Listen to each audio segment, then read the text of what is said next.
المؤتمر الماضي في 13 أبريل كان يعتبر من أهم المؤتمرات الدولية، وخرج بالتوصيات التي كانت مخرجة مؤتمر باريس الماضي كخارطة طريق للحل الوضع الإنساني في اليمن.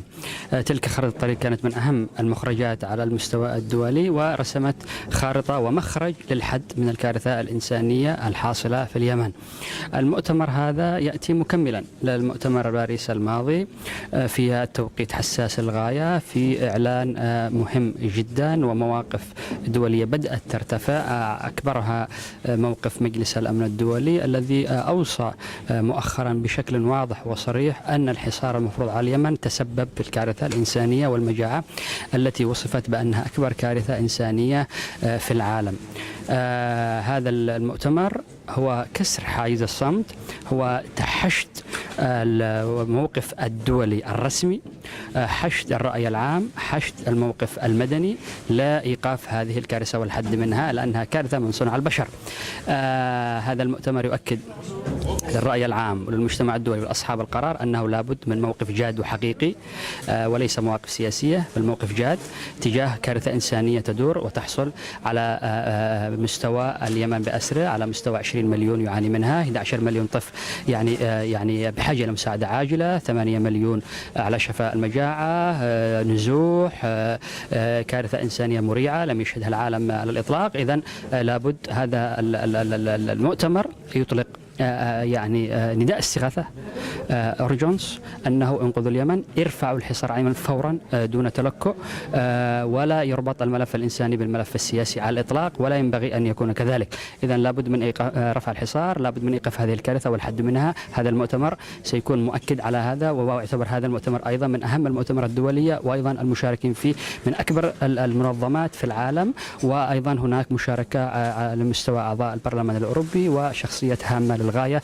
تؤكد وتقف إلى جانبنا في هذا الموقف الجاد برفع الحصار وإنقاذ الشعب اليمني بشكل عاجل، وموقف دولي تجاه هذا الأمر بشكل طارئ. هل تعتقدون دكتور محمد أنه بمجرد رفع الحصار سوف تنتهي مأساة اليمنيين؟ ونحن نعلم أنه حتى وإن رفع الحصار فهناك حرب قائمة. أحسنت. رفع الحصار لا يمكن أن يحد من الكارثة الحاصلة في اليمن بتشعباتها. نحن تحدثنا بشكل واضح في المؤتمر الماضي ونتحدث بشكل واضح الآن أن هناك الملف اليمني معقد وبدأ يكون متشعبا، لكن عندما نخصص ونتحدث عن الجزئية الإنسانية هي جزئية مفصلية، لا ينبغي على الإطلاق ولا يمكن مطلقا أن نربطها بعدم حالة الوضع السياسي، ولا يمكن أن نربطها بملف استمرار الحرب. ملف الحرب وملف الوضع السياسي هذه الأمم المتحدة والمجتمع الدولي هو المسؤول بشكل مباشر على هذا المسألة، حسمها بموقف سياسي وحل من عدمه هذه مسؤولية تقع على عاتقهم بشكل رسمي. لكن نحن كمنظمات مستقلة غير حكومية مسؤوليتنا مسؤولية مباشرة في الجانب الحقوقي، في الجانب الإنساني. إذا نحن مسؤولين عن هذا الجانب ويجب أن نقف، نستطيع أن نقف بالتأكيد. رفع الحصار هو حل، رفع الحصار يوقف كارثة إنسانية، يوقف مجاعة قالتها الأمم المتحدة وقالوها يعني كل المسؤولين المعنيين، أنه رفع الحصار عن اليمن فورا الذي تفرضه يعني العربية السعودية وأيضا أبو ظبي عبر ما يسمى التحالف العربي، هذا هو سبب المجاعة وهو سبب الكارثة الإنسانية. إذن يجب أن يرفع هذا الحصار، سيحد من الكارثة الإنسانية وسيعمل حل لهذا الملف. إذن نحن لدينا حل، يعني ليست معضلة.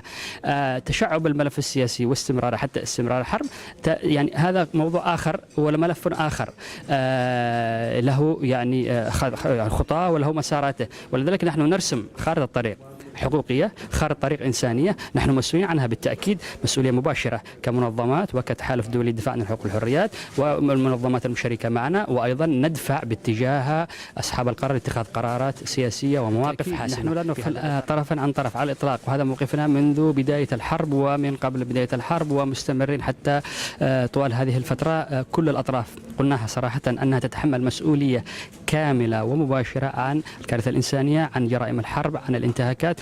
الجميع بلا استثناء، الأطراف المحلية والأطراف الإقليمية الداعمة للأطراف المحلية التي سميتها وذكرتها، كلها بالإجمال تتحمل المسؤولية القانونية والمسؤولية الإنسانية والمسؤولية يعني الأخلاقية.